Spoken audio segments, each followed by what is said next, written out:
Bismillahirrahmanirrahim. Faslun ay hadza faslun. Wala yajuzu lan ora wenang apa istiqmalu awanid dhahabi amrih agawe pira-pira wadah sangka emas. Wala yajuzu lan ora wenang apa istiqmalu awanid dhahabi amrih agawe pira-pira wadah sangka emas wal fiddati lan perak.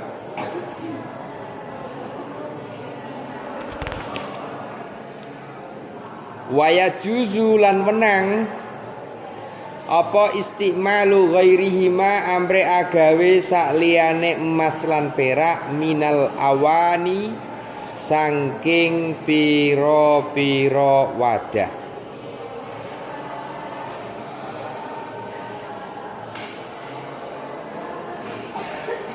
Pasal ini menerangkan tentang tidak diperbolehkannya membuat tempayan atau bejana dari emas atau perak.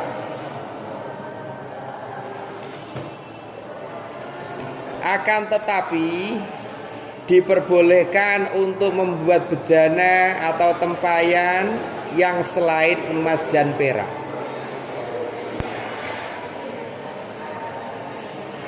Dalilnya ini li'annal asla al-ibahah malam yarid dalilut tahrim. Asal dari segala sesuatu itu hukumnya boleh selagi tidak ada dalil yang mengharamkannya. Nah, di sini ada keterangan dalam kitab Fathul Qorib yang di sini yang lebih panjang di situ.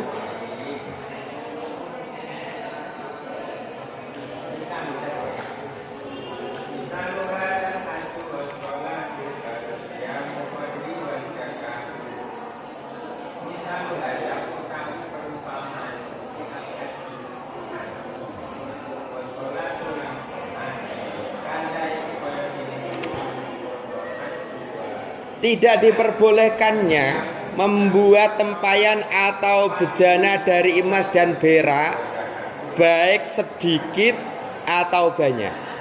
Itu tidak boleh.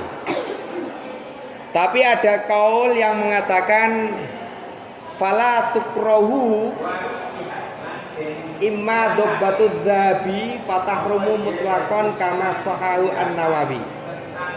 Fala tukrahu amma dobbatu dhabi fatahrum.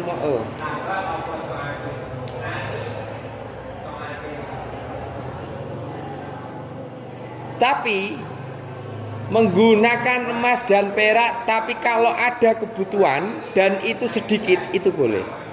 Nah, ini kalau dalam kitab yang lebih panjang begitu. Awal mula tidak diperbolehkan menggunakan tempayan atau bejana yang berasal dari emas dan perak, baik sedikit maupun banyak. Tapi ada pendapat ulama yang mengatakan jika memang dibutuhkan dan itu darurat, syaratnya sedikit, itu boleh. Fala karohata. Tapi menurut pendapat yang sahih dari Imam Nawawi, baik sedikit maupun banyak itu tidak diperbolehkan. Contohnya menyepuh bejana dengan emas dan perak itu, baik sedikit maupun banyak, tidak boleh. Nah, ini Imam Nawawi secara mutlak mengatakan begitu. Ini tambahannya. Nah, dalilnya tadi yang kaidah tadi malah apa? Li'annal asla al-ibahah, asal dari sesuatu itu diperbolehkan malam yarid selagi tidak ada dalil tahrimi, dalil yang mengharamkannya. Ya, dalil yang mengharamkannya. Faslun ay hadza faslun. Wasiwaku utawi siwakan iku mustahabun den sunahake fi kulli halin ing dalem saben-saben tingkah.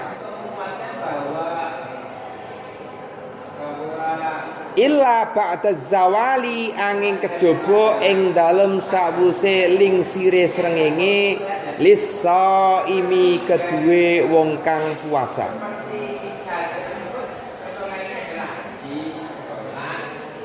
Wa huwa utawi as-siwaku mustahabbun, to wa huwa utawi as-siwak iku fi salasati mawadi'a ing dalem telu pira-pira panggonan iku asyaddu luwe banget apane istihbaban den sunahake. Wa huwa utawi siwak fi salasati mawadi'a ing dalem telu pira-pira panggonan iku asyaddu luwe banget apane istihbaban kesunahane. Rupane telu suwiji inda taghayyuril fami nalikane owae cangkem. Inda taghayyuril fami nalikane owae sangkem min azmin saking meneng suwe. Min azmin saking meneng suwe wa ghairihi lan liyane azmun. Wa indal qiyami lan nalikane tangi minan naumi saking turu. Wa indal qiyami lan nalikane tangi minan naumi saking turu. Wa indal qiyami lan nalikane jumeneng ila sholati maring salat.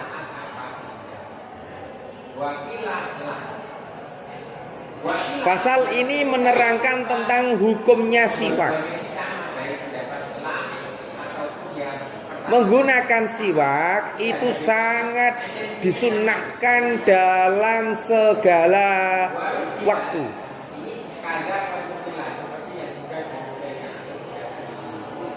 Seperti hadis yang diriwayatkan Imam Nasai berdasar riwayat Sayyidah Aisyah annan Nabiyya sallallahu alaihi wasallam qol as-siwaku madharatun lil fami mardhatun lirrabb.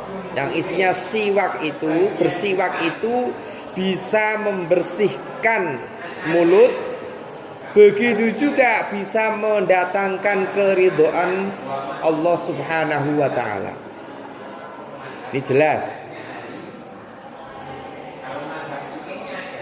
Ada lagi hadis yang mengatakan tentang kesunahannya siwak, bukan wajib, ya. Tapi itu Kanjeng Nabi merespon kepada para sahabat jangan sampai mengatakan bersiwak itu hukumnya fardu. Contohnya, laula an asyqa ala ummati la amartahum bisiwak inda kulli shalah. Andai saja tidak memberatkan umatku, maka aku akan memerintahkan umatku setiap melakukan sholat didahului dengan bersiwak. Ini ketika Kanjeng Nabi seperti itu mewajibkan, ini memberatkan kita-kita. Ya porai kira-kira. Agar Arab sholat wajib sikatan, kira-kira berat apa ora? Berat ya. Kanjeng Nabi sudah mampu membaca umatnya. Laula an asyqa ala ummati, andai saja tidak memberatkan umatku, la amartuhum, maka aku memerintahkan umatku, ya, la amartuhum bisiwaki, untuk bersiwak inda kulli shalah, ketika atau manakala menjelang melakukan sholat. Ya berat. Kayak sampean iki nek subuh sih bisa, maghrib karo isya kon sikatan terus sulit. Maka hukum siwak ini hanya sunnah. Dan sunnahnya itu untuk segala kondisi. Nah, segala kondisi. Di samping hukumnya siwak itu sunnah, ada waktu-waktu di mana bersiwak itu tidak disunahkan. Nah, yang pertama manakala sudah matahari sudah lingsir, yaitu menjelang waktu duhur. itu tidak sunnah bagi orang yang berpuasa. Nah, ini ada semacam kasuistik. Contoh, sampean sebagai mahasiswa punya janji dengan dosen untuk bimbingan jam 12 siang, padahal saat-saat Ramadan, ya toh? Utawa pada hari Senin atau hari Kamis di mana Anda sedang melakukan puasa sunnah. Nah, sebelumnya sampean ini habis tidur, tangi turu, bar subuh turu nganti jam setengah 11. Bareng tangi turu, terus lho arep sikatan, mungkin cangkeme yo mambu, arep sikatan wayah puasa, mbok sunahe dadi ilang. Bagaimana ini? Nah, kalau kita ini darurat, maka nggak masalah. Sejauh kita ini dalam bersiwak tidak sampai membatalkan puasa kita. Masalahnya apa? Ketika orang bersiwak itu, sikatan ini rentan sekali dengan masuknya buih ke dalam perut. Ya baik pagi maupun sore ya begitu ya. Apalagi rasa dari Pepsodent pasti terasa manis-manis bagaimana.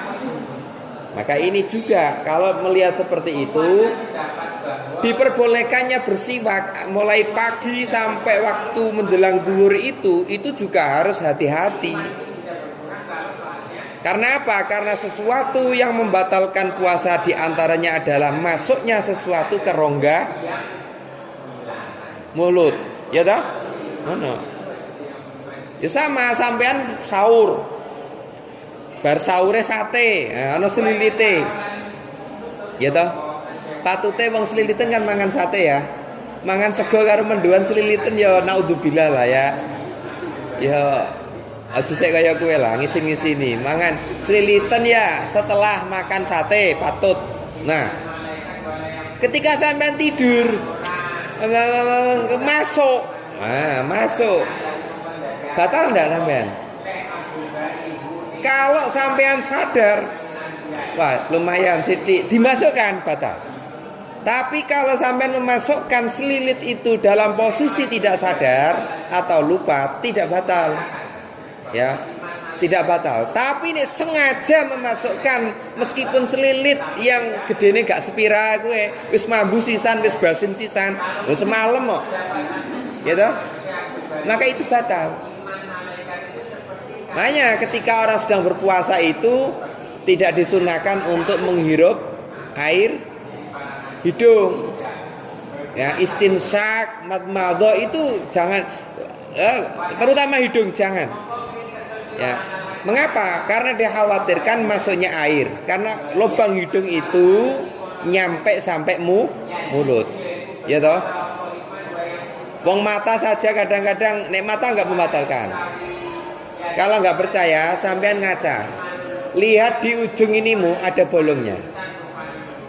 Maka Anda pernah nggak merasakan ketika Anda meneteskan insto ke mata Anda, lalu terus di tenggorokan terasa pahit, ya? Meskipun terasa pahit, itu tidak membatalkan, karena ini bukan merupakan lubang yang dapat membatalkan puasa. Yang dapat membatalkan puasa itu jika 7 lubang kemasukan sesuatu. Contoh, hidung 1, 2, mulut 3 ya, kuping 2. Ya. Yang lainnya di bawah semua. Contoh seperti begini. Sampean waktu puasa renang.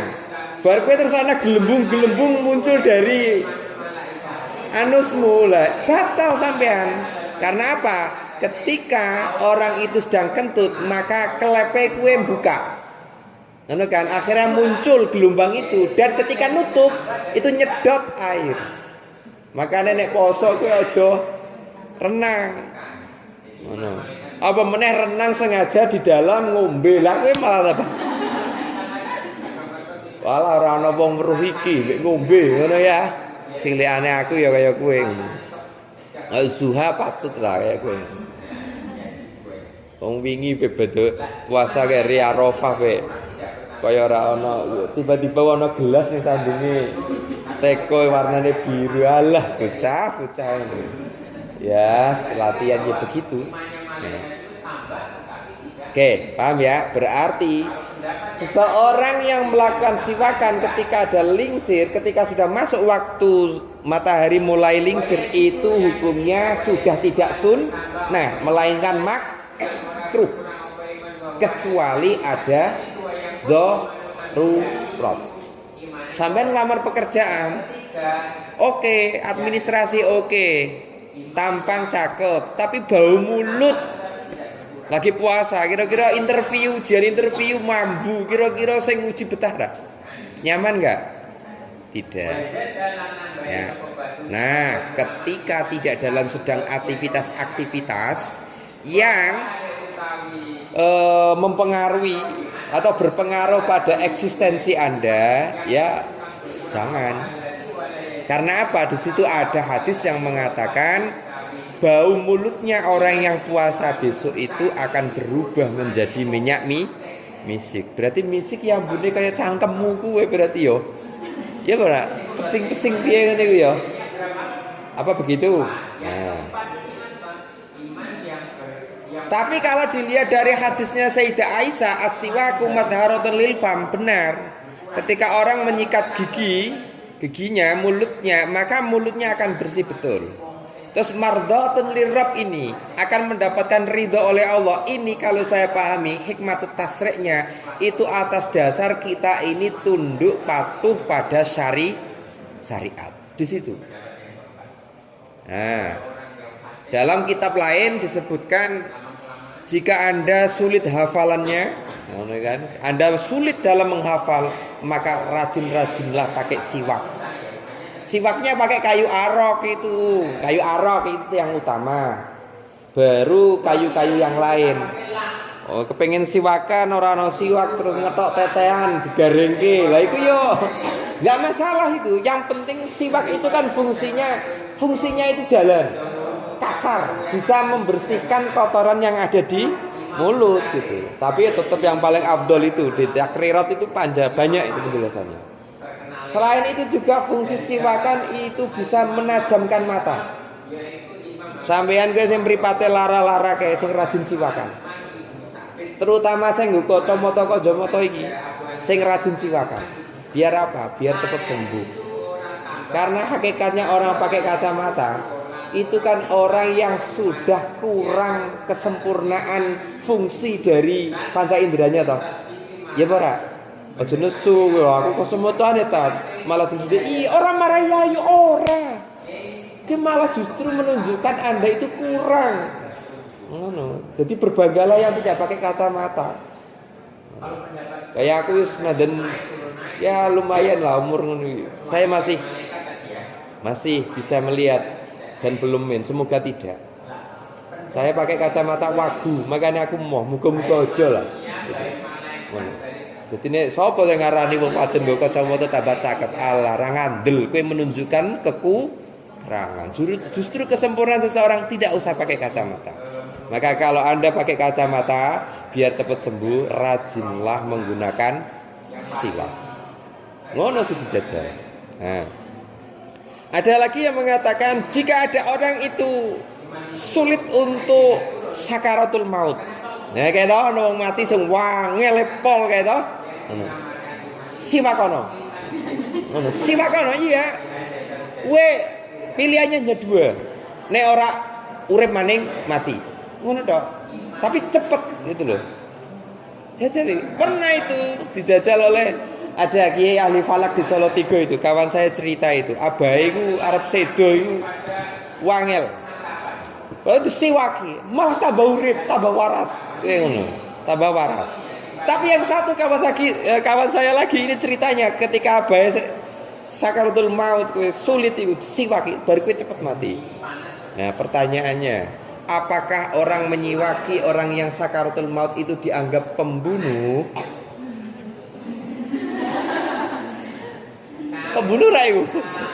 Mung gara-gara siwakan mati ya ngono sih. Piye kira-kira? Bukan. Sekangen di Dasarnya apa membunuh? Membunuh itu kan kalau menggunakan bendo diorok-orok apa tenggorokane ngono ya. Nyiwaki tok kok. Nah, ada lagi salah satu fungsi bersiwak itu bisa menyebabkan seseorang itu menjadi kaya. Iki sing menarik, tulus gede begini. Mengapa? Tak pikir-pikir ini. Iya ya. Sama ngomong ini, awake dhewe arep nglamar kerjaan. Administratif wis lolos. Dari interview padahal sampean janjane jawabannya ya apik, menarik ngono, tapi karena ambune sampean kuwi badhek. Ngono kan sing uji kuwi beboh lah ngono. Sing kudune sida untuk pekerjaan yang menyebabkan sampean ini bisa kaya, akhirnya sababiyah mergo cangkeme sampean kuwi ambune basin, akhirnya ora ditampa. Ngono kan? Ketemu relasi ambune basin kan juga kan? Nah, oleh karena itu menjaga gigi biar bersih itu penting. Apalagi kalau sudah berlubang itu sering bau, maka rajin-rajinlah bersikat gigi. Ono aja ngasih kaya santri putra seminggu sepisan sikatan ngono. Cawadun mandan tertib iki. Ada lagi bersiwak itu fungsinya bisa mengeluarkan dahak yang ada di otak. Rasionalitasnya bagaimana? Rasionya bagaimana? Biasanya agar ono wong sikatan kayak terus mutah-mutah ya. Itu memang ada kalanya punya asam. Asamnya dia agak tinggi, tapi mutah-mutah, air jadi resik. Maka sikatan itu jangan cuma di gigi, ilat iki juga disikat. Kok tiwas begini resik, ilatnya gedabel kan akhirnya ora fasih. Maka salah satu fungsinya bersiwak itu bisa membuat seseorang menjadi fasih dalam membaca Al-Qur'annya. Ya soalnya resik. Ngono. Ya fasih. Ngono sih sampean. Arep maca Quran sikatan karo ora, cangkeme resik karo ora sikatan telung dina. Engko leng ngucapke makhraj iku pasti akan beda. Ya toh? Nek ini bisa dijajal. Angger sampean ora pate fasih, sing rajin siwakan, sampean akan segera fasih. Nah, terkait dengan fungsi-fungsi siwak masih banyak. Ada 15-an di takrirat as-sadidah itu yang saya agak lupa yang lainnya juga. Termasuk lagi ini yang paling penting. Siapa yang ingin jodohnya cepat, maka rajin-rajinlah bersiwak. Loh, iki sing fenomenal iki. Ngono, percaya yang ngono, ora yang ngono lah ngono. Dadi kalau dititeni, sampean gak payu-payu ki atau sikatan apa atau jarang-jarang sikatannya ngono. Ya piye, saya iki dipikir-pikir, sikene bocah lanang karo cah wedok untune ting ngono. Langsung drubek-drubek ngono kan ya. Wah iya ya, berarti kayaknya main nih. Enggak, bukan itu. Tapi itu bagian dari hikmah tasrih. Itu Allah tadi, mardhatun lirrabb ini ada unsur itu juga. Nah, maka ketika Allah itu ridho pada hambanya, maka kesalahannya akan ditutupi. Sama halnya bapakmu dengan ibumu. Kowe nduwableke kaya apa tapi tetap jadi anggap anak toh. Ana ra sing bodho wingi diembargo ora ditukoke apa-apa blas. Ana ra? Ah kowe bar dablek kowe ora tak tukoke apa-apa. Ana ra? Enggak ada.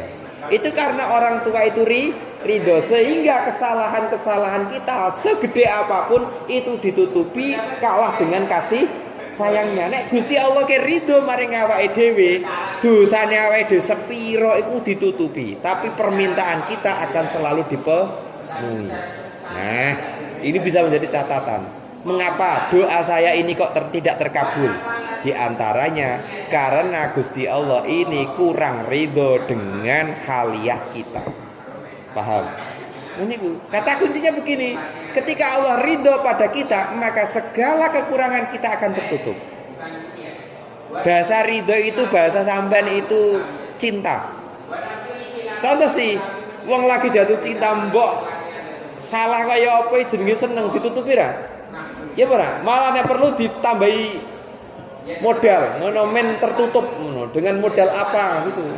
Yaitu atau modal cintanya ditambah lagi. Maka kalau Tuhan itu cinta pada kita, maka kekurangan kita akan ditutupi oleh Allah, diganti dengan kelebihan kita. Masuk akal ya? Bismillahirrahmanirrahim. Siwak disunahkan dalam 3 hal. Nah, siwak disunahkan dalam 3 hal. Yang pertama ketika mulut, ya, ketika bau mulut itu sudah ketika bau mulut berubah sebab berdiam diri terlalu lama. Sampean ke berdiam diri terlalu lama, maka bau mulut itu akan basi. Contohnya sampean tangi turu ana ora? Sing tangi turu cangkeme ambune wangi ana ora? Ra ono. Ya, kecuali orang-orang kos. Bisa. Ada itu. Ada orang yang ya mimbati auliaillah. Wonge ora tau kaosan, ora tau kelambenan, bercelanan pendek tok. Tapi karena ini beliau ini walinya Allah. Orang itu mencium, banyak yang mencium tubuhnya. Salaman ngalap berkah itu diambung awake. Baunya wangi. Sampe sing yo klambi dobel-dobel be abune se. Ya ambune isih badhek, jangan coba-coba buka baju. Silakan Anda berani buka baju kalau memang tidak berbau kan ngono kan? Patut nek waline Gusti Allah munggur kataan cekak bleaching lho. Tapi wong salaman ben ngalap berkahke diambungi gitu. Baunya wangi.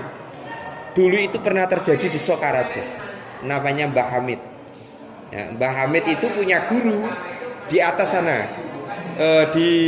Sampean kapan-kapan kalau plesir iku aja nggur ring curug ngono iku aja mampir ziarah ridi engko terus madang ning ndi engko ning nggon curug ngono ya. Ning Mbah Hamzah Kusuma kae gurune Mbah Hamid Sokaraja. Daerah Batu Ragung ya loh, yang di Baseh. Itu ada gurunya Mbah Hamid. Itu Mbah Hamid itu termasuk walinya Allah itu. Beliau itu tidak suka pakaian. Tidak pernah memakai pakaian itu. Hanya nutupi auratnya saja. Tapi orang itu kalau salim itu pengen ngambung, tabarukan. Nah, beliau ini yang menyebabkan beliau ini menjadi wali itu karena takdim sama ibunya. Ini loh, ini hampir mirip dengan ceritanya Uwais Al-Qarni. Uwais Al-Qarni mendapat salam dari Rasulullah, padahal itu jaraknya itu masa tabi'in, bukan sahabat. Uwais Al-Qarni, tapi dapat salam dari Kanjeng Nabi. Ini karena faktor birrul walidain. Atau kalau kitab-kitab lain mengatakan kalau Anda ingin kaya, jangan pernah durhaka pada orang tua. Itu bener ini, pengen rezekimu gampang, aja sekali-kali durhaka karo wong tua. Sebenar-benarnya kita, meskipun orang tua kita salah, kita posisinya tetap menjadi anak, dan kita tidak boleh mengadili orang tua. Yang nomor 2, bersiwak disunahkan ketika seseorang ini bangun tidur. Nah, bangun tidur jelas. Ya, di sini hadisnya. Hadisnya di sini warwa Abu Dawud wa ghairi an Aisyah radhiyallahu anna Nabiyya sallallahu alaihi wasallam kana la yarkudu min lailin wala naharin fayastaiqadhu illa tatasawwaka qabla ayyatawaddu'a. Diriwayatkan dari Abi Dawud yang riwayatnya dari Sayyidah Aisyah. Sayyidah Aisyah meriwayatkan begini, bahwasanya sesungguhnya Nabi Muhammad sallallahu alaihi wasallam itu tidak pernah tidur yang seperti kita. Awake dhewe kan turu jarak mapan temenanan ya. Kanjeng Nabi itu seringnya tidurnya itu karena faktor terkantuk. Dadi kirti iki sare. Nek awake dhewe jarak mapan kan. Nah, baik siang hari maupun malam hari rata-rata itu kana layar kudu. Terus ketika terkantuk terus terbangun, fayastaiqadha illa tatasawwaka, kecuali beliau ini selalu bersiwak sebelum melakukan wudu, qabla ayyatawadda. Ini jelas sekali. Maka ini menjadi dasar bagi kita, baik mau sholat maupun tidak, setelah bangun tidur sebaiknya kita ini untuk bersikat gigi. Yang nomor 3, disunahkan bersiwak manakala indal qiyami ila sholat, mau melakukan sholat. Nah, Dalilnya wa kadzalika indal wudu. Begitu juga ketika mau wudu, disunahkan untuk wudu. Lima rawahul Bukhari, atas dasar riwayat dari Imam Bukhari wa Muslimun dan Imam Muslim wa ghairima an Abi Hurairah radhiyallahu an anna Nabiy sallallahu alaihi wasallam qala. Riwayat dari hadis Abi Hurairah meriwayatkan dari Kanjeng Nabi berkata, laula an asyqa ala ummati la amartuhum bisiwaki inda kullis shalah. Tadi hadis yang saya sebutkan. Dalam riwayat lain la amartuhum bisiwaki ma'a kulli wudu'in. Tidak hanya ketika mau sholat, tapi setiap melakukan wudu. Wudu itu kan gak harus sholat kan? Sampai mau ngaji Quran, mau memegang mushaf, mau belajar begitu, itu disunahkan bersikat gigi dulu. Terus aila amartuhum amrun ijabun wa hada dalilul istibabi al muakkadi. Ya, inilah dalil disunahkan sunnah muakkadnya tentang bersiwak. Saya ulangi, sunnahnya wudu dalam 3 hal, yaitu yang pertama ketika mulut berubah akibat berdiam diri, akibat tidak berkata-kata atau berlama-lama diam, atau faktor yang lain. Yang nomor 2 ketika bangun tidur. Yang ketiga ketika mau sholat. Ada tambahannya plus ketika mau wudu. Faslun hada faslun. Utawi iki ku ana fasal swisi ibarate fasal wa furudul wudu'i utawi pira-pira fardune wudu. Iku sitatu asya'a 6 pira-pira perkara. Rupane 6 suwijian niatun niat inda ghaslil wajhi nalikane basuh wajah. Wa ghaslul wajhi lan basuh wajah. Wa ghaslul yadaini lan basuh tangan loro ilal mirfaqaini maring sikut loro. Wa masku ba'dir ra'si lan ngusap setengah sirah. Wa masku ba'dir ra'si lan ngusap setengah sirah. Wa ghaslur rijlaini lan ngumbah sikil loro ilal ka'baini tumeka maring polok loro. Wa tartibu lan tartib alama ing atase perkara zakarna kang nutur sapa ingsun hu ing ma. Fasal ini menerangkan tentang fardunya wudu, yaitu ada 6. Yang pertama niat. Niat itu apa? Melafatkan sesuatu, ya, melafatkan sesuatu melalui lisan, ya, dan harus mentakyinkan apa yang diniati. Melafatkan sesuatu di lisan, disambungkan ke hati atas sesuatu yang diniati, dan itu harus takyin, jelas. Makanya di sini banyak di hadis Al-Arba'in An-Nawawi itu, ya, hadisnya itu pertama niat itu bagaimana hadisnya itu ya, saya lupa, masih awal sekali kok. Jadi niat itu sebetulnya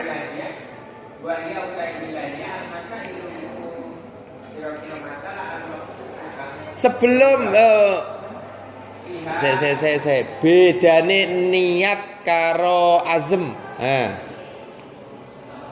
Niat karo azm ini bedanya. Kalau azm itu mempunyai keinginan tapi tidak dibarengi dengan pelaksanaan, itu azm. Contohnya, wah, aku punya keinginan untuk ziarah. Sebelum berziarah itu masih berupa rencana, belum realistis, benar toh? Rencana itu azm. Beda dengan niat. Kalau niat itu antara praktek, pelaksanaan dan niat ini bersamaan.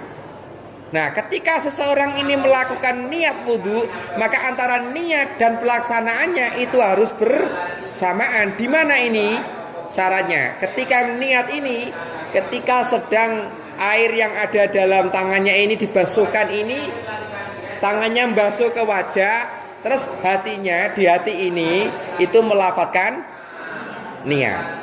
Nah, terus bagaimana niat yang diucapkan melalui lisan itu baik, ya. Dan syaratnya memang tidak harus di lisan, niat itu harus di hati. Tapi kok data pakai niat, lah ini kasusnya kayak bocah IAIN, dia anak PKS ketika di ujian BTA itu yang akhirnya nggak lulus itu, saya masih ingat 2011 itu. Kawan dosen saya cerita ada anak PKS waktu ujian BTA saya suruh untuk niatnya wudhu, dia ngeyel, Pak, niat itu kan tidak di lisan tapi di hati. Lah dia jawab begini, dosen itu, lah aku tahu niatmu itu salah atau bener itu kalau sampean nggak melafadzkan dari mana saya tahu, ngono kan? Lah nek ning atimu sapa sing ngerti atimu? Engko jangan-jangan atimu sedang mencintai saya, repot maning lho. Ngono. Ya. Saya nggak akan tahu kalau sampean nggak mau melafadzkan niat. Iya Pak, tapi kan niat di hati. Iya ngerti neng hati, neng kan aku nggak bisa membenarkan niatmu salah apa bener. Nah ini loh, kalau orang ngajinya ini nggak komprehensif ya begini Ki. Ya. Nah, fungsi niat yang melalui mulut itu sebetulnya untuk menolong biar hati ini ikut klik apa? Mana loh ya? Maka nenek anak wong kok niatnya salah, jadi saya penting niat ini bener, gak masalah. Contoh, saya sholat maghrib, jamaah karo sampean. Kira-kira nek aku iki dablek, aku ngimami maghrib, sampean ning kene. Aku mau coba usolli fardhal maghribi arba'a raka'atin mustaqbilal kiblati ma'muman lillahi ta'ala. Allahu akbar. Sampean ragu ora? Tak seroke. Ragu ora? Kepriye to? Gus atur niat wong ngene ngono to. Usolli fardhal maghribi arba'a raka'atin mustaqbilal kiblati. Ada ma'muman lillahi ta'ala. Allahu akbar. Sampean kira-kira sholatnya mesti ngerasani aku terus. Ora sholat ra penak wis kadung ning ngarep, bareng sholat krungune niate kok kaya kowe, ngono to? Nah, iki deleng di sapa sing niat. Kalau yang niat itu di hati, cangkem itu hanya sifatnya membantu hati. Sing penting ning hati. Lah sing ngerti hati ku sapa? Gusti Allah. Makanya ketika ana wong salat ya Allah. Aja diganggu iku mungkin ngono. Kadang-kadang Allah. Wah, nganti imam arep salam lagi dadi Allahu Akbar. Loh, aku punya guru seperti itu loh. Allah yarhamu guru saya itu. Semoga ya ngerasani apik, tapi saya banyak pelajaran itu. Guru saya itu namanya Ustadz Juwaini, almarhum itu. Baru setahunan ini. Itu kalau jamaah di belakang guru saya, kiai saya. Ning burine guruku. Wis siap wis ngenteni ora kaya sampean jamaah kowe arep salam lagi teko sampean. Guru saya iki wis ngenteni nyontoni murid-muride ning mburiku wis ning burine guru. Tapi kowe kelemane angger kiai ku wis takbir iku Allahu Akbar. Nganti aku sing keri teko iku lho isih roh guruku. Allahu Akbar ra dadi terus wis ruko wis sujud ngadeg Allah ra dadi maning. Nganti arep salam iku lho takiyat iku lagi dadi. Seringe salate ning ngarep tapi keri dewek. Mergo murid iki sing teko keri salate cepet-cepet dadine yo keri dewek. Tapi iku mau tekone kuwe dhisik dewek. Masya Allah melasi. Lah kawan saya itu pernah yo ngene iku salat was-was niku. Wah akhirnya pas wae ning jeding iku, jedinge kan lebar pondok saya ning sarang iku gede. Cakahe melasi temen ya, kaget yo. Kelakon ning aja ndak tiru. Tak cemplungke temenan, mbok persoalan waras ora waras sing penting tak sababi ya, tak sebabi men supaya dadi waras. Mbok e akhire iso isih was-was apa ora iku. Nah, iku ana dongane setan, was-was ya ana janjane.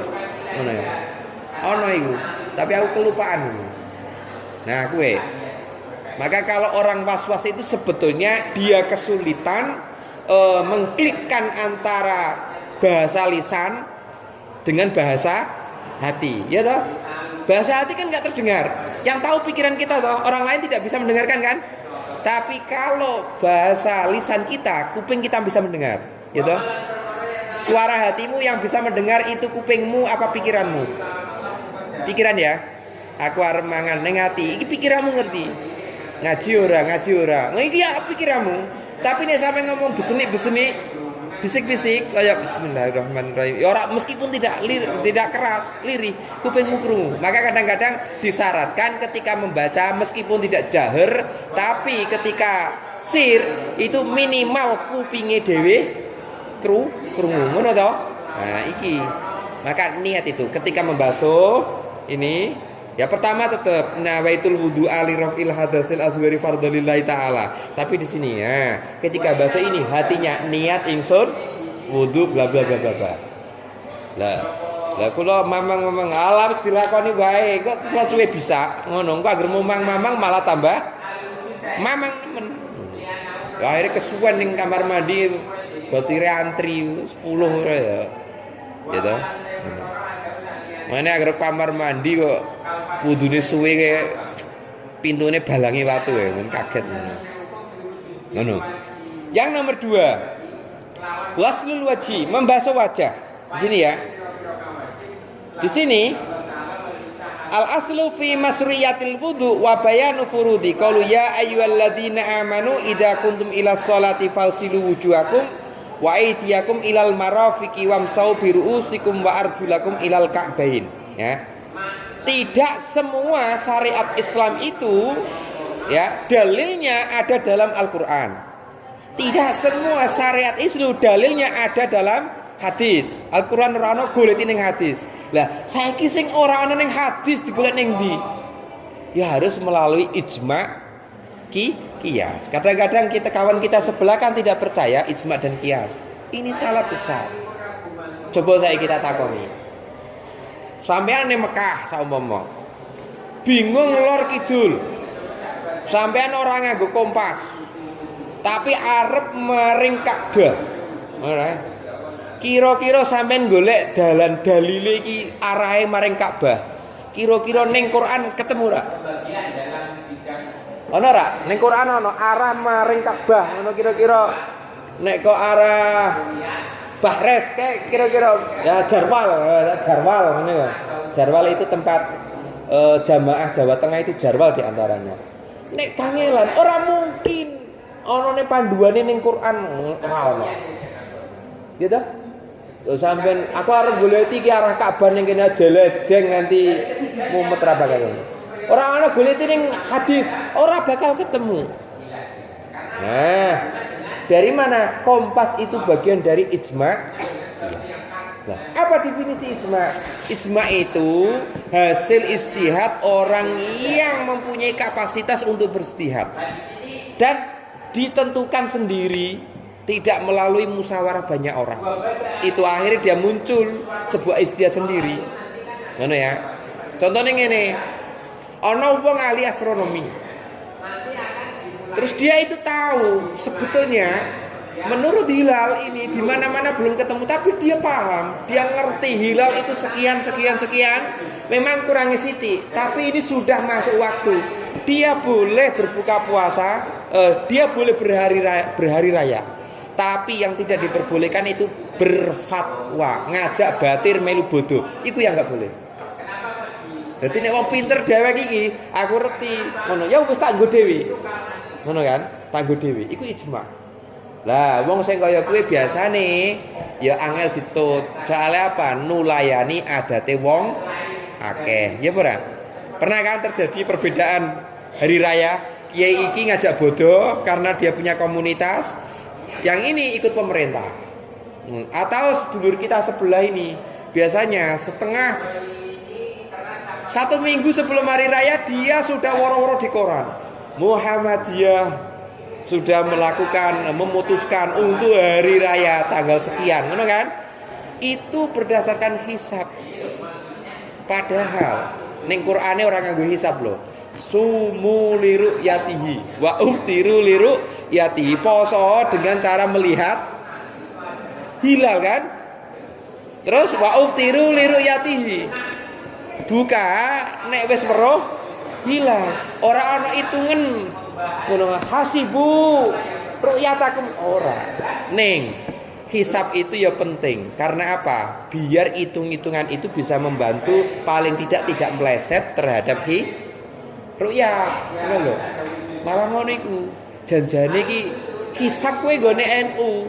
Muhammadiyah mestinya kan ru'yah. Soalnya ning hadis ana ru'yah, hisab ora ana. Tapi kenang apa kok dienggo Muhammadiyah? Nggo hisab. Ya toh?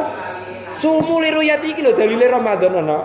Mestinya kan mari kita kembali ke Quran dan hadis. Ngono ta? Tonggo sebelah kan senengane ngono kan? Kalau tidak ada Quran dan hadis jangan pakai. Ya iku mau. Ayo re Mekah. Utawa ayo ring Batu Raden, engko nek arti goletono ning Quran, arti kompas iki Batu Raden ana ora? Ning hadis ana apa ora? Nah, engko paling-paling ujung. Nah, itu kan bukan persoalan ibadah, itu kan muamalah. Ujung-ujungnya kaya kowe. Engko anggere tercecar dia ngomong, "Maaf saya hilaf." Alah, hilaf apa ngono iki. Terakhir paling kaya kowe. Nah. Kembali ke mana tadi? Ini ya. Dalil Al-Quran yang menjelaskan tentang wudu ada di sini surat Al-Maidah ayat 6. Ya, itu ya.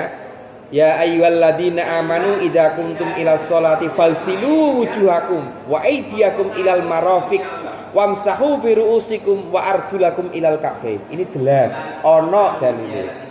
Ditambahi yo ora uli, ngono to? Ditambahi ora uli lah sekali-kali lah. Wudune ora nganggo tangan-tangan lah, kiwa tok, ya ora uli, batal. Batal syaratnya harus ilal yadaini. Nah, selanjutnya wa ghuslul wajhi. Apa batasan wajah itu? Wajah itu batasannya dari sini ke sini. Ya kupingmu iki. Makane nek sampean ke cawadon sing cokan nganggo kudung kaya wudune iku, itu yang saya amati ketika melihat ya mau beboh teles ya, dibuka ngene iki lho, sithik tok ngene iki lho ya. Diunggah ketok ngene iki. Iya sih, iku jane luwih apik. Utawa ya nek dicopot kan di ruang-ruang publik umum kan ora patut ya sampean menjaga. Ya paling ini dicopot ininya kan. Ngono, ininya be nek wudu be ini. Yang saya khawatirkan itu tidak bisa sempurna ininya. Itu wajah. Dari sini kalau dari atas ke bawah sini sampai tumbuhnya rambut pertama kali. Sampean ngerti dewek ya. Lah saiki kita nek ngomong bathuke botak sakmene, ya itu dari awal tumbuhnya rambut. Ana ra sing cawadon sing ikine apa sini? Parasnya itu sampai ke sini ngono lho. Ora kaya umume lah ya. Umume kan ning kene. Iki ana wong ning kene, kira-kira ngene. Maka dari sini ngono ya. Meskipun standarnya manusia itu ya sakmene iki ngono lho. Lah ini terus yang ini sunnah untuk dibasuh. Ya ono sih. Nek gundul sih wong lanang ya. Nek cawadon ora pati yo. Nek wong lanang ya ono. Lah iku orang yang bodak bagaimana itu cara membasuhnya? Iya kira-kira. Wajah itu semana. Amre mantepe gundule malu dibasuh. Ngono. Nah, ini batasan wajah. Wa ghuslul yadaini ilal mirfaqaini. Membasuh kedua tangan sampai sikut. Ini loh yang sering kacau itu. Saya pernah di Moro itu ketika mau sholat sama Mbak Ico sama anak-anak itu. Ada orang ibu-ibu itu pakai baju yang ngapret. Ininya loh. Ininya itu orang nganggo kancing. Wis kaya sampean ngene iku, enggak ana kancing ngene iki lho. Lah iki kekecilan. Akhirnya dia itu enggak bisa mlotroke hanya semene. Semene iki. Wudu, aku dari kejauhan diguyu. Malas temen ya iki le wudune. Ya wudune semene. Ya maksudnya ngarep mbak batal ngono ya aku ya mau ya ra patut. Sarannya begini loh. Mirfaqo ini penting. Seringkali yang tidak terpasuh itu bagian ujung ini iki loh perhatikan. Ya toh dhuwur tok ngene toh ngene ngono toh. Iki ne ora kebasuh. Sing sering ning kono. Maka biar kita itu mantep ketika membasuh itu lebihkan. Nah, lebihkan. Makanya repot ya sampai nelungan ngene iku utawa nganggo jas ngene iki di tempat-tempat publik sampean agak kesulitan kan. Nah, makanya nek lunga-lunga iku ya ngene iku. Apa jenenge pakailah kalau pakai jas, pakailah daleman yang kira-kira sing iso di sampai semene gitu loh. Ya, ini harus. Dalilnya apa? Kaidah fikih malayatimul wajib ila bi fa wajib. Segala sesuatu yang menyebabkan kesempurnaan itu bisa sempurna, maka hukumnya wajib. Nek mbasuh gur semene tok mamang kan. Iki disi. Lah saiki batasane apa iki? Sikut ndi jajal? Ana ra batasane? Sing jelas ana ra batasane? Ana jelerete ngono apa piye? Ora kan? Maka membasuh ini semuanya hukumnya menjadi wajib. Ya perhatikan, sing sering iki usuha wudu sikute isih ngene ora. Ya sikute isih bang. Maksude urung teles lha. Lah kene teles lah kene tak deleng iki ora. Ngene lha iki lho sing sering. Ana wudu kok sikute isih. Dia paham ya sikute isih. Maksude sikute kuwe durung digebyur dibasuh. Nah, paling gampang ketika sampean ini mengajari anak didik Anda praktek itu, perhatikan itu ininya. Maka paling mudah itu ketika wudu tidak ya ada kalanya ya memang pakai keran ya bagus. Tapi nek sing paling kepenak iku nek keran problemnya ininya yang kangelan. Ora patek telaten kan? Sing ini sing sering. Lah, beda nek ning kula, ndok lebokke tok sret. Ngene kan wis iso. Ya toh? Nah, kecuali kalau ada hal-hal yang menyebabkan kulit Anda ini tidak bisa terairi oleh genangan air. Contohnya ono piteke. Nah, kamu ini yang suka pakai henna itu, perhatikan. Nyerap apa ora reng kulitmu? Sunnah memang ada hadisnya. Perempuan itu sebaiknya pakai henna, dipacar gitu. Biar ada bedanya antara laki-laki dan perempuan. Justru ketika laki-laki pakai henna haram itu. Lho ning kula teluyun ono kok ngene iku kok. Ya, justru perempuan ketika menikah itu sunnahnya malah dihias. Cuman henna yang dipakai itu ada yang tidak bisa meresap. Ini loh, air itu tidak bisa meresap. Seperti halnya tato. Coba nek tato sing rega 1000-an ning ngene apa onteng-onteng kuwi sih dijikuk ngene ya itu. Termasuk juga ini mangsi-mangsi itu loh, ya di sini itu yang enggak di kuku. Pitek-pitek barang itu. Nah, ini sampean harus yo. Lah kan enggak mengikuti perkembangan zaman ta. Gitu ini fashion ya harus. Iya fashion tapi syariat yo syariat ngono. Arep nggo pitek yo ngono. Ning angger wayah salat kudune kudu gelem buang kan ngono kan? Loh larang kata terus. Ya jangan lihat larangnya. Wong Islam itu sebetulnya tak pikir-pikir ya mengakomodir kok fashion kok. Cah wadone tampilannya kudu cakep, kudu nyenengke ngono ya nganggo perhiasan-perhiasan utawa henna apa ngono. Ning iku mau aspek syariatnya jangan sampai ketinggalan. Tiwas nganggo pitek rego 150.000 ngono. Iki ketok indah sih, tapi ini tidak bisa meresap air. Ya repot ora? Nah, lah saiki bedane nek sampean nganggo kaya kuwe karo sing ning kos-kosan ki terus bedane sampean mondok karo orang di mana kan gitu kan. Nah, itu loh. Caranya kan begitu. Wa ghuslul yadaini ilal mirfaqaini jelas. Nah, terus ketika membasuh air yang pakai keran itu jangan dari atas. Tapi dari tangan ke bawah. Kerane ngene, tangannya seret, munggah. Iki lho sing ditongke dhisik. Jangan dari atas. Kalau dari atas nanti air dari atas ini turun ke bawah ini mustakmal. Paham? Ya, paham kan? Maka dari mana? Ya tangannya iki diset. Sret, ngene iku. Ngene iki ke atas. Baru ketika rata ini baru digebir lah dadi ora mustakmal. Ya toh? Sampeyan piye nek wudu? Kon dhuwur ngene diturke sisan ngene apa piye? Apa tangannya dhisik karo ngisor? Munggah. Ya. Krane lho dhuwur ngene lho. Aja kon dhuwur dhisik, tapi dari bawah. Sret, terus diratake. Ya itu mau hati-hati, dikhawatirkan ketika dari atas ini kan air ke bawah ini kan mustakmal. Ya ora? Banyune sithik. Beda nek sampe ning kula mbok dijerumke ngene ya ora mustakmal. Ya ora? Nah, itu. Terus yang selanjutnya wamasku ba'dir roksi. Lah ini karena sampean ini kaum Hawa ini. Sebetulnya ini kan ngambil air itu ngusap tok, tidak sampai membasahi. Pendapatnya Imam Syafi'i dalam masalah wudu itu bukan ghuslu ba'dir roksi, tapi mashu. Ghuslu itu membasuh. Kalau membasuh harus basah semua. Maka madhab lain itu ketika wudu ditelesi. Lah sampean pilih di ngusap atau ditelesi. Jangan tangke kudung sampean teles kabeh kan. Nah, alhamdulillah ternyata pendapatnya Imam Syafi'i dalam masalah wudu ini bukan ghuslu tapi mashu. bukan membasuh tapi mengusap sithik tok. Kayak sampean kudungan kangelan ya rambute sithik ning kene. Nah, ning ora kena sing rambute dawa dicekel ngene iki terus. Gak kena. Ana lah sing rambute dawa. Aja. Dalam referensi yang saya baca itu, syarat untuk membasuh air ke rambut itu minimal rambut yang sejajar dengan pundak. Rambutmu sing sepundak, nek diklewerke ngene, yang sepundak ini, di bawah itu tidak boleh. Iku mau sing dawa cekeli, wae ana sing sak pantat kene ya dicekel ngene iki. Kumbah kaya apa ya, kaya kucing ngene. Aja. Ini ya, rambut yang sebau. Ini batasannya ke atas ya sini. Terserah sampean mau di sini kena, ning kene kena, sing penting tidak melebihi bahu. Paham ya? Ana sing rambut dawa kowe. Malah paling penak iku yo sing rambut cekak-cekak itu. Ya kadang-kadang ana seneng dawa lah ya. Terus wa ghuslu rijlaini ilal ka'bain. Nah, ini membasuh dua kaki. Ini juga repot. Poloke sampean ora ana garise. Ya toh?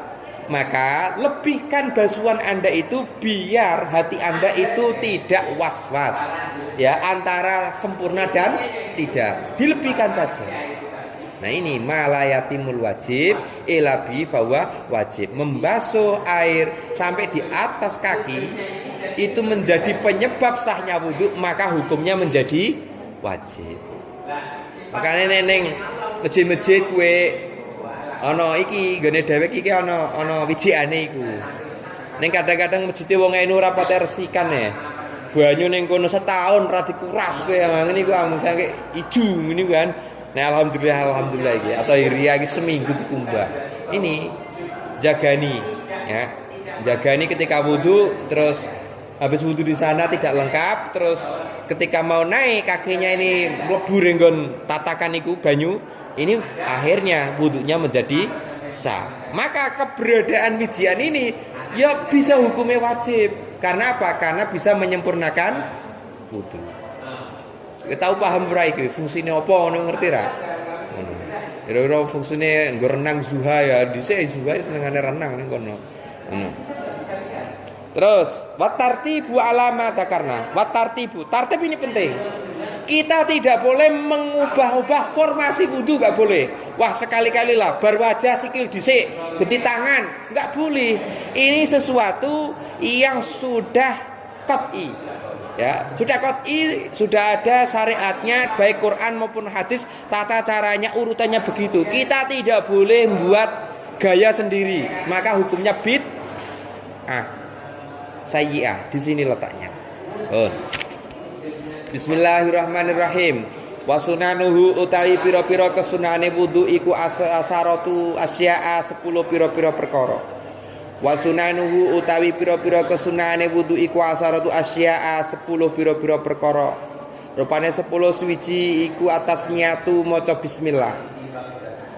Wa ghuslul kafaini lan mbasuh epek-epek loro qabla idkhalihima ing dalem sadurunge manjingake kafen al inaa ing wadah. Wa ghuslul kafaini lan basuh epek-epek loro qabla idkhalihima ing dalem sadurunge nglebokake ikilah kafen al ina nglebokno al inaa ing wadah. Wal madmadatu lan kekemu. Wal madmadatu lan kekemu wal istinsyaku lan nyesep banyu irung. Wal istinsyaku lan nyesep banyu irung. Wa mashu jami'ir ra'si lan baso sekabehane sirah. Wa mashu jami'ir ra'si lan ngusap sebagai sekabehane sirah. Wa mashul udunaini lan ngusap kuping loro. Ai dhahirihima tegese njabane ikilah udunen. Wa batinihima lan jerone udunen. Uliye baso bimain kelawan banyu jadidin kang anyar. Wa masul udunaini lan masuk kuping loro dhahirima tegese jabane ikilah udunen. Wa batinihima lan dhahirima jabane udunen. Wa batinihima lan jerone udunen. Uliye baso bimain kelawan banyu jadidin kang anyar.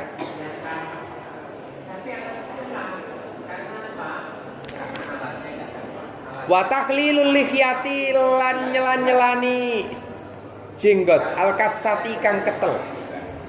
Wa tahlilul lihyati lan nyelan-nyelani jenggot al-kasati kang ketel. Wa tahlilu asabi'il yadaini lan nyelan-nyelani pira-pira drijine tangan loro. Wa tahlilu asabi'il yadaini lan nyelan-nyelani pira-pira driji loro. Warijlaini lan driji sikil loro. Wa taqdimul yumna lan dinginake anggota kang tengen alal yusra ngalahake anggota kang kiwa. Wa taqdimul yumna lan dinginake anggota kang tengen alal yusra ngalahake anggota kang kiwa. Wa taharatu utawi sesuci iku salasan telu. Wal muwalatu lan nuli. Kesunahannya wudu ada 10. Yang pertama yaitu membaca bismillah. Ketika mau wudu disunahkan membaca bismillah. Ya, dalilnya Ruwiya An-Nasa'i bisnadin jayyidin an Anas radhiyallahu anhu qala talaba ba'du ashabin nabi. Sebagian para sahabat Nabi melakukan wudu. Falam yajidu ma'an. Mereka tidak menemukan air. Ya, talaba ba'du ashabin Nabi sallallahu alaihi wasallam wudu'an falam yajidu ma'an. Sebagian dari para sahabat Nabi itu berupaya untuk wudu, tapi ia tidak menemukan air. Faqala sallallahu alaihi wasallam, lalu kanjeng Nabi berkata, hal ma'a hadim minkum ma'un? Adakah di antara kalian ada yang mempunyai air? Terus fa'utiya bima'in, lalu ada salah satu yang mempunyai air. Fawadhu ayadahu fil ina'i, lalu kanjeng Nabi menaruh tangannya di sebuah wadah, alladzi fihi ma, di mana dalam wadah tersebut diisilah air. Sumakala nuli dungo, kemudian Nabi berdoa, tawadhu bismillah. Ya, sumakala, lalu kanjeng Nabi itu berkata, tawadhu bismillah, berwudulah dimulai dengan menggunakan bismillah. Qailina dalika. Ya, maka ucapkan semua. Faraitu al-ma'a yafuru min baini asabi'i. Aku melihat Nabi itu, ya, ketika masukkan tangannya itu, aku melihat Nabi, air itu mengalir dari sela-sela driji tangannya kanjeng Nabi. Ini salah satu mukjizat kanjeng Nabi. Banyu ke iso muncul dari sini. Ya. Terus hatta tawaddoa nahwa sab'ina rajulan. Hingga sampai orang itu 70 orang itu berwudu menggunakan air yang sumbernya itu dari drijinya kanjeng Nabi. Masya Allah kita. Iki musim langka digoleti wong iki. Ini sayangnya musa iki ora iso kaya kowe ya. Nek zamane wali ono, Sunan Bonang kae nucuk watu banyune terus muncrat kae ya. Nek saiki kan ora tangane sing muncrat ning cangkeme sing muncrat. Saiki mubalek kiai sing ra genah ke cangkeme tok sing muncrat. Ning ora kena nggo wudu malah bune basin. Nek Kanjeng Nabi dari tangannya ini sela-sela jari tangannya itu ditaruh dalam air, lalu air itu keluar. Dari mana airnya? Ya itulah mukjizat dari dari Gusti Allah. Dan yang perlu kita ketahui, rata-rata mukjizatnya Kanjeng Nabi itu orientasinya untuk kepentingan umum, bukan untuk kepentingan pribadi. Ini loh yang menjadi pelajaran bagi kita. Kalau kita mempunyai kemampuan apapun, jangan untuk diri sendiri, tapi justru diajarkan kepada orang lain, untuk membantu orang lain, biar manfaatnya itu bisa dirasakan oleh banyak orang. Makanya saya tak takoni sampean iso maca Quran fase nganti apal, karo sampean duwe ilmu iso ngetok rel sepur apa ngono ya. Kira-kira lebih manfaat yang mana? Duwe ngelmu iso mulang Quran karo duwe ngelmu iso ngetok rel sepur. Kira-kira manfaatnya ini untuk orang lain lebih banyak yang mana? Baca Quran. Maka ini bisa jadi kaidah. Carilah ilmu-ilmu yang hasilnya itu bisa dimanfaatkan oleh banyak orang. Ketika sampean bisa memberi manfaat banyak orang, maka jangan khawatir dirimu di dunia ini khawatir, ketakutan atau tidak bisa makan. Selama manusia itu bisa bermanfaat, maka dia pasti bisa makan. Nah, ini yang jadi patokan khairun nas anfa'uhum. Ingat, ketika seseorang itu entengan bisa bermanfaat bagi orang lain, tidak usah khawatir, orang tersebut pasti bisa makan. Ya soalnya apa? Soalnya akeh kancane, ya ora. Lah saiki akeh kancane karo ora kira-kira nek kencot. Kira-kira sing aweh mangan akeh apa ora nek sing akeh kancane? Akeh kan? Maka itu yang saya pegang itu. Saya ini harus bermanfaat bagi banyak orang. Semakin bermanfaat bagi banyak orang, maka kawan saya semakin banyak. Ketika kawan saya itu banyak, ketika ada kesulitan-kesulitan, maka kawan saya pasti akan membantu. Dasarnya apa? Tresno. Ya toh? Cinta dengan kita kan? Akhirnya dia ngono. Mana aku sekarang gak khawatir ning Banyumas. Kentengan bensin apa, kencot gampang. Dari maring di selama ning Banyumas ora khawatir aku. Ora samu duit aku wani. Ya, nggo motor ora mikir aku. Lah sak didi aku debatir kok. Ngono. Ya tahu gue nerima barang ini madang ngene rima kencot Bu madang. Ini pokoknya bloko suka. Karena apa? Karena kita banyak kawan dan pada tresno. Ya cara aku dolan mamu mosok sampean tego rada kei madang. Ya walit temen kan ngono kan. Aku udah duduk guys kentengan bensin.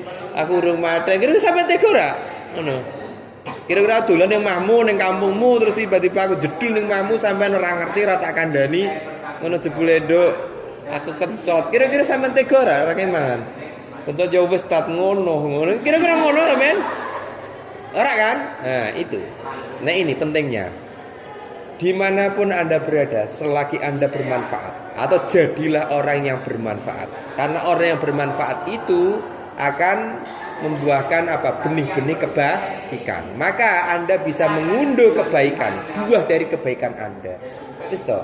Pokoke ngono, agar sampean entengan ning dinggon ora khawatir. Saiki ana wong ora patiya sosiale kurang, wis to, didoi karo kanca batir. Ya ora? Ning atu iriya ku lho akeh sing kaya kowe. Nah ini pesantren itu miniatur kehidupan kecil sebuah masyarakat. Wateke beda-beda. Ya ana sing brahweh ana kaya nek ngentut dijor-jorna kae digede-gede kae wong loman kae ya contoh nek ngentut kae dibrut-brutke kae iku wong loman. Ana sing pelit ana. Ya ngono, agar wong pelit ora bakal dibatir. Itu penting. Maka pegang kalimat saya sudah membuktikan. Guys, wallahu a'lam bishawab. Assalamualaikum warahmatullahi wabarakatuh.